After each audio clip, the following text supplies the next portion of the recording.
नमस्कार, दिन भर की बड़ी खबरों में आपका स्वागत है। मैं हूं परवीन।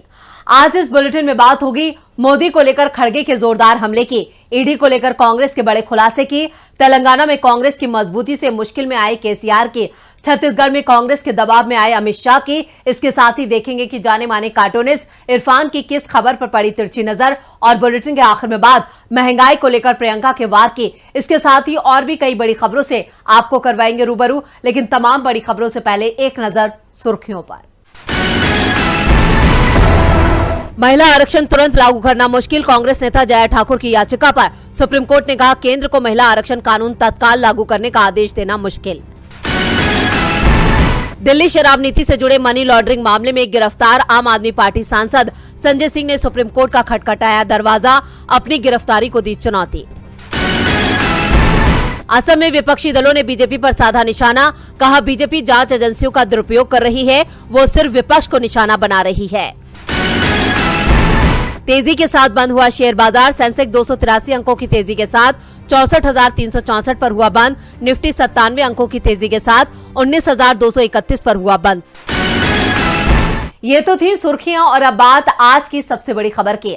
छत्तीसगढ़ विधानसभा की 20 सीटों पर 7 नवंबर को वोटिंग है। चुनाव प्रचार समाप्त होने में अब 2 दिन का वक्त बचा है। कांग्रेस और बीजेपी के दिग्गज प्रचार के मैदान में डटे हुए हैं। कांग्रेस अध्यक्ष मल्लिकार्जुन खड़गे ने आज चुनावी रैली को संबोधित किया। अपनी रैली में खड़गे ने पीएम मोदी और बीजेपी को जमकर धोया। तो क्या कहा खड़गे ने, देखते हैं ये रिपोर्ट। कांग्रेस अध्यक्ष मल्लिकार्जुन खड़गे ने कहा है कि पूर्व पीएम अटल बिहारी वाजपेयी हमेशा इंदिरा गांधी और पंडित जवाहरलाल नेहरू से लेकर विपक्ष के तमाम नेताओं की तारीफ करते थे, लेकिन पीएम मोदी और बीजेपी सुबह से शाम तक कांग्रेस और उनके पूर्व नेताओं को गाली देने का काम करते हैं। खड़गे ने कहा कि कांग्रेस पार्टी ने देश में बड़े बड़े कारखाने खोले हैं, BEL, BHEL टेलीकॉम एजेंसी खोली थी, लेकिन प्रधानमंत्री नरेंद्र मोदी की सरकार ने झूठ बोलने और गाली देने का कारखाना खोला हुआ है। पीएम मोदी पर तंज कसते हुए खड़गे ने कहा कि 2014 में सत्ता में आने से पहले पीएम मोदी ने वादा किया था कि काला धन वापस लाऊंगा, हर व्यक्ति की जेब में 15-15 लाख रुपए आएंगे, 2 करोड़ नौकरी देंगे, किसानों की आमदनी दुगना करेंगे, लेकिन कुछ नहीं किया। झूठ कांग्रेस नहीं बल्कि पीएम मोदी बोल रहे हैं, ये झूठ का सरदार है। और क्या कुछ बोला है खड़गे ने, देखते हैं इस वीडियो में। और मोदी साहब तो हमेशा किसी से मिलते नहीं, कभी भी गए तो ऐसा हाथ फिराते घुमाते चलते।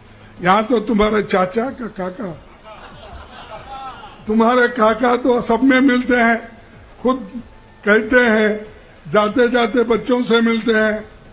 ये काका नजदीक वाले हैं, वो काका दूरदर्शन, दूर से दर्शन लेना, नजदीक से नहीं, दूरदर्शन में ही दिखते हैं वो। तो इसीलिए आप जो आदमी आपका साथ है, आपके आत्मा को छू के काम करता है, उसको वोट देना, उसके पार्टी को वोट देना।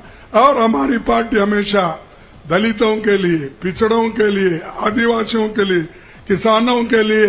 अब देखना होगा कि खड़गे के इस वार पर बीजेपी का क्या होता है पलटवार। खड़गे के इस वार से बीजेपी में हड़कंप मच गया है। इधर कांग्रेस के खुलासे से मोदी सरकार परेशान है। देश में इस वक्त 5 राज्यों के विधानसभा चुनाव का शोर मचा है, वहीं 5 राज्यों में बीजेपी मुश्किल में फंसी दिख रही है। अपनी हार के संकट को टालने के लिए बीजेपी ने फिर से ईडी और आईटी जैसी केंद्रीय एजेंसियों को अपना चुनावी हथियार बनाया है, लेकिन ईडी के रिश्वत कांड से बीजेपी मुश्किल में आ गई है। क्या है पूरी खबर, देखते हैं ये रिपोर्ट। देश के जिन अधिकारियों पर भ्रष्टाचार रोकने की जिम्मेदारी है, वो खुद रिश्वत ले रहे हैं। राजस्थान में ईडी के 2 अधिकारी चिट फंड मामले को रफा दफा करने के लिए 15 लाख रुपए की रिश्वत लेते रंगे हाथों पकड़े गए।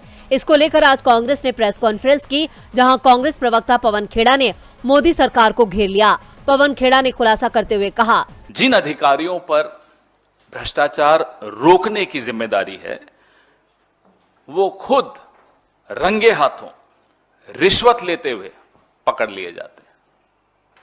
मेरे राज्य में हुआ, कल हुआ, राजस्थान में ईडी के 2 अधिकारी नवल किशोर और बाबूलाल 15 लाख रुपए क्यों ले रहे थे? चिट फंड का कोई मामला था, उसको रफा दफा करने के लिए उन्होंने 15 लाख की रिश्वत रंगे हाथों ली और एंटी करप्शन ब्यूरो ने उन्हें गिरफ्तार कर दिया। अब ये 15 लाख चीज ही ऐसी अजीब सी पनौती है, ये 15 लाख। राजस्थान में जिस तरह ईडी के अधिकारी रिश्वत लेते पकड़े गए हैं, उसको लेकर पवन खेड़ा ने आज जमकर बीजेपी को धोया और बीजेपी पर बड़ा आरोप लगाते हुए उन्होंने कहा, एंटी करप्शन ब्यूरो ने अपना काम निर्भीकता से करते हुए राजस्थान में ईडी अधिकारियों को रिश्वत लेते हुए पकड़ा। इसे लेकर बड़े साहब ने इमरजेंसी मीटिंग रखी थी। उनके फ्रंट लाइन वॉरियर्स को असली एजेंसी से कैसे बचाया जाए। बीजेपी सरकार निष्पक्ष संस्थाओं को रौंद रही है। देश के सामने ये एक गंभीर खतरा है। पवन खेड़ा ने कहा कि जिन 5 राज्यों में चुनाव हैं, उनमें से 2 में अभी कांग्रेस की सरकार है। जहां जहां गैर बीजेपी सरकार है, वहां ये अपने फ्रंट लाइन वॉरियर्स यानी ईडी और सीबीआई को रेड डालने के लिए भेज देते हैं। इस शासन में कुछ भी संभव है। अब कांग्रेस के इन आरोपों पर बीजेपी क्या कहती है, ये देखना होगा। ईडी को लेकर मोदी सरकार चौतरफा घिर चुकी है। वहीं तेलंगाना में केसीआर को कांग्रेस ने घेर लिया है। तेलंगाना विधानसभा चुनाव के लिए नामांकन की प्रक्रिया शुरू हो चुकी है और चुनाव के ऐलान के साथ ही प्रदेश में कांग्रेस तेजी से मजबूत हो रही है और चुनावों के बीच तेलंगाना की एक मजबूत पार्टी का समर्थन भी कांग्रेस को मिल गया है। हैदराबाद में कांग्रेस के कार्यालय में दूसरे दलों के नेताओं का कांग्रेस में शामिल होने का सिलसिला तो चल ही रहा था और अब खबर आई है कि वाईएसआर तेलंगाना पार्टी ने भी कांग्रेस का समर्थन करने का ऐलान कर दिया है। वाईएसआरटीपी अब तेलंगाना में विधानसभा चुनाव नहीं लड़ेगी, बल्कि सभी सीटों पर कांग्रेस का समर्थन करेगी। आंध्र प्रदेश के सीएम जगन मोहन रेड्डी की बहन और वाईएसआरटीपी की अध्यक्ष वाईएस शर्मिला ने के चंद्रशेखर राव के नेतृत्व वाली भारत राष्ट्र समिति की सरकार को भ्रष्ट और जनविरोधी बताते हुए कहा कि इसे हटाने के लिए कांग्रेस का समर्थन करने का फैसला लिया है। शर्मिला ने कहा कि कांग्रेस एक धर्मनिरपेक्ष पार्टी है, इससे सभी वर्गों का भला होगा। शर्मिला ने कहा कि राज्य में जनता सत्ता परिवर्तन चाहती है, तो मैं सरकार विरोधी वोट को बांटकर बाधा नहीं बनना चाहती। शर्मिला ने कहा कि कांग्रेस नेता राहुल गांधी की पदयात्रा का कर्नाटक में नतीजा दिखा है। अब जब तेलंगाना में इसके परिणाम सामने आने का समय आया है, तो कांग्रेस को नुकसान पहुंचाने का हमारा कोई इरादा नहीं है। कांग्रेस नेता उनके लिए बाहरी नहीं है। उन्होंने कहा है कि अगर वो कांग्रेस का समर्थन नहीं करेंगे तो इतिहास उन्हें माफ नहीं करेगा। वाईएसआरटीपी बिना शर्त कांग्रेस का समर्थन कर रही है। इससे पहले शर्मिला ने वाईएसआरटीपी का कांग्रेस आलाकमान से विलय या चुनाव पूर्व गठबंधन के लिए चर्चा की थी, लेकिन बात नहीं बन पाई। लेकिन अब शर्मिला ने साफ कर दिया है कि वो कांग्रेस के साथ हैं। कांग्रेस की बढ़ती ताकत मोदी की हार का संकेत है। इधर कांग्रेस की गारंटियों के आगे अब बीजेपी ने अपनी हार मान ली है। पीएम मोदी विपक्षी सरकार में चल रही जिन योजनाओं को फ्री की रेवड़ियां बता रहे थे और दावा कर रहे थे कि इससे देश को नुकसान होगा, लेकिन अब बीजेपी ने ही पीएम मोदी के बयान से किनारा कर लिया है और जो योजना कांग्रेस और दूसरे विपक्षी दल लेकर आए हैं, उसे अब बीजेपी भी लागू करने की तैयारी में है। बीजेपी ने छत्तीसगढ़ के लिए चुनावी घोषणा पत्र जारी कर दिया है और बीजेपी के घोषणा पत्र को देखकर कांग्रेस ने उसे घेर लिया है। इसे कांग्रेस की गारंटियों की नकल बताया जा रहा है। दरअसल कांग्रेस ने गैस सिलेंडर 500 रुपए में देने का ऐलान किया, तो बीजेपी ने भी अपने घोषणा पत्र में 500 रुपए में सिलेंडर देने की बात कही है। किसानों से कांग्रेस ने 2800 रुपए में क्विंटल धान की खरीदी की बात कही है और अभी 2650 रुपए में खरीद भी रही है। तो बीजेपी ने 3100 रुपए में धान खरीदी की बात कही है, जबकि 5 साल पहले रमन सिंह की सरकार धान खरीदी पर बोनस तक देने को तैयार नहीं थी। इसके साथ ही महिलाओं को 1200 रुपए हर साल देने की बात भी बीजेपी के घोषणा पत्र में कही गई है। बीजेपी की अधिकांश घोषणाएं कांग्रेस की गारंटियों, तेंदुपत्ता का व्यापार करने वाले आदिवासियों को कांग्रेस ने 4000 रुपए प्रति बोरा देने का ऐलान किया, तो बीजेपी ने 5500 रुपए देने की घोषणा कर दी है। यानी कांग्रेस ने जो गारंटी दी है, बीजेपी ने उसमें ही अतिरिक्त जोड़कर अपने घोषणा पत्र में शामिल कर लिया है। इसके अलावा भी बीजेपी ने अपने घोषणा पत्र में पीएम आवास की योजना के तहत मकान बनाने और एकलव्य विद्यालय खोलने का भी ऐलान किया है। लेकिन बीजेपी के घोषणा पत्र में कांग्रेस की गारंटियों का डर जरूर दिखाई दे रहा है। कांग्रेस का दबाव बीजेपी पर साफ नजर आ रहा है। जातिगत जनगणना को लेकर भी बीजेपी दबाव में है। विधानसभा चुनाव में बीजेपी अब राहुल गांधी के दबाव में दिखाई देने लगी है। पार्टी के दिग्गज नेताओं के बयान अब इशारा कर रहे हैं कि जो मुद्दे राहुल गांधी उठा रहे हैं, उनकी कार्ड बीजेपी के पास नहीं है और अब राहुल गांधी के दबाव में बीजेपी एक और मामले में अपने रुख से पलटती हुई दिखाई दे रही है। राहुल गांधी इस समय ओबीसी का मुद्दा जोर शोर से उठा रहे हैं। महिला आरक्षण में ओबीसी वर्ग की महिलाओं के लिए अलग से आरक्षण की बात हो या फिर देश में जातिगत जनगणना की, राहुल गांधी बेहद आक्रामक तरीके से अपनी बात रख रहे हैं। उन्होंने साफ कर दिया है कि देश में जातिगत जनगणना होनी चाहिए। बीजेपी सरकार को जातिगत जनगणना करानी चाहिए।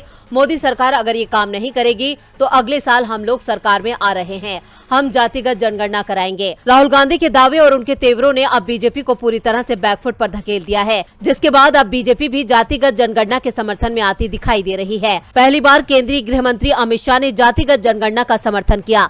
उन्होंने कहा कि बीजेपी इसके खिलाफ नहीं है, हम इस पर चर्चा कराने के बाद उचित निर्णय लेंगे। शाह ने कहा कि बीजेपी ने जातिगत जनगणना का कभी भी विरोध नहीं किया है, यानी बीजेपी भी अब जातिगत जनगणना के लिए तैयार होती दिखाई दे रही है। शाह के बाद एक बार फिर से राहुल गांधी की बात सच साबित होती दिखाई दे रही है, जिसमें उन्होंने कहा था कि बीजेपी को झुकना पड़ेगा।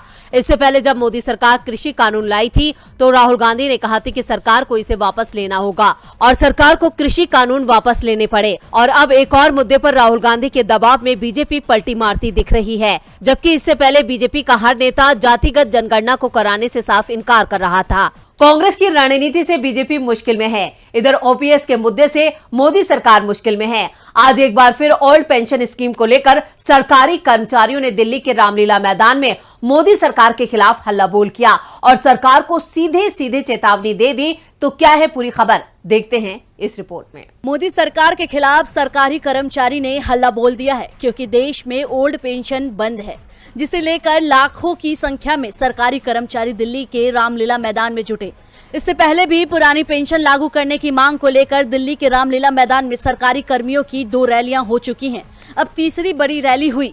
इस रैली में 7 सूत्रीय एजेंडे पर हुंकार भरी गई है, जिसमें पहले नंबर पर नई पेंशन स्कीम को खत्म करके ओपीएस की बहाली की मांग की गई है। ये rally confederation of central government employees and workers के बैनर तले हुई। इसमें all India state government employees federation सहित करीब 50 कर्मचारियों के संगठन ने इस रैली में हिस्सा लिया। बता दें कि केंद्र और राज्य सरकारों के कर्मचारी संगठन पुरानी पेंशन पर निर्णायक लड़ाई की तरफ बढ़ने लगे हैं। आपको ये भी बता दें कि 3 बड़ी रैलियों के बाद 10 दिसंबर को all India NPS employees federation pension जय घोष महारैली करेगी।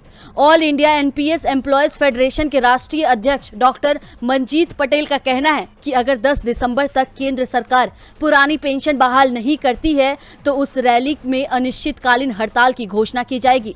लोकसभा चुनाव से पहले पुरानी पेंशन लागू नहीं होती है तो बीजेपी को उसका खामियाजा भुगतना पड़ेगा। कर्मियों, पेंशनरों और उनके रिश्तेदारों को मिलाकर ये संख्या 10 करोड़ के पार चली जाती है। चुनाव में बड़ा उलटफेर करने के लिए ये संख्या निर्णायक है। रामलीला मैदान में कर्मचारियों के हल्ला बोल के बाद देखते हैं कि जाने माने कार्टूनिस्ट इरफान की किस खबर पर पड़ी तिरछी नजर।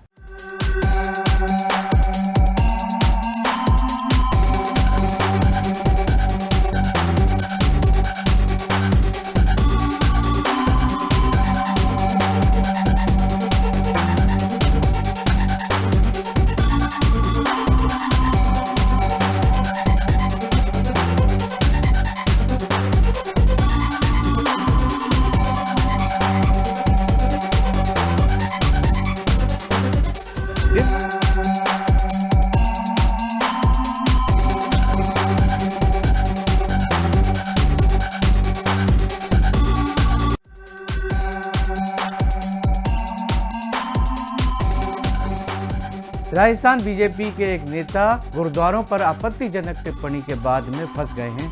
अब माफ़ी मांग रहे हैं कि मैं तो गुरुद्वारों की नहीं मदरसों की बात कर रहा था। सही है, क्योंकि मुसलमानों पर तो कुछ भी कहते रहो, माफ़ी मांगने की कोई ज़रूरत नहीं पड़ती है, बल्कि पार्टी में नंबर ही बढ़ जाते हैं।